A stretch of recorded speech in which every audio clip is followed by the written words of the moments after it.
Yes, mga Lods. Good morning po sa ating lahat, mga Lods. Happy weekend na naman tayo, mga Lods. Sabado naman ngayon. At siyempre, hindi natin nakakalimutan, mga Lods. Araw ngayon ng mga puso. Happy Valentine's po sa lahat, mga Lods. No? At enjoy lamang tayo, mga Lods. Samantala na ron, enjoy lang po. Ingat lang po tayo sa lahat po ng mga Pilipinos at sa lahat po ng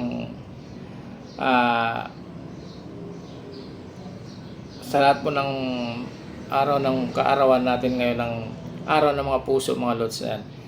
Enjoy lang tayo. Ayan. At ingat-ingat lang din po tayo, mga Lods, dahil sa medyo maulan-ulan ang panahon natin. So, ano siya, mga Lods, parang ano sa atin yan, parang nakikisimpatyahan sa atin, mga Lods, yung kalikasan na malamig ang panahon. Ayan, siyempre pagka malamig ang panahon, mga Lods, di ba? Pagka malamig ang panahon, siyempre kailangan natin humigop ng mainit na sabaw, mga Lods, para mainitan tayo. So ayan, meron tayong mga Lods, no? Ayan, at wag din natin kalimutan, mga Lods, mag-almusal. Ayan, meron tayong gulay na ayan. Tapos meron din tayong pinirito, mga Lods. Ayan, pinirito natin isda. At meron tayong sausawan na may sili. Ito, suka na may sili, mga Lods. Tamang-tama ito. Dahil malamig ang panahon. Maulan ang panahon, mga Lods. At siyempre, mga Lods, meron tayong dessert na ayan, star apple. So, ayan, mga Lods, diba? Okay. So, siyempre, ano pang gagawin natin? Mag-almusal na tayo, mga Lods, para may laban tayo.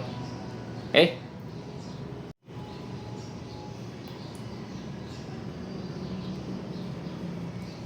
Ito, wag rin natin kalimutan, mga Lods, no?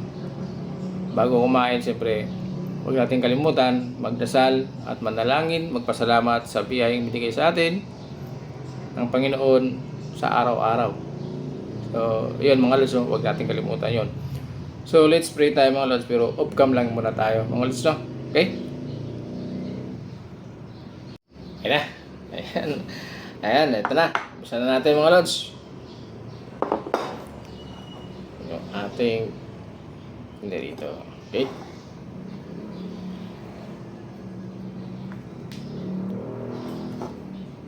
May sili.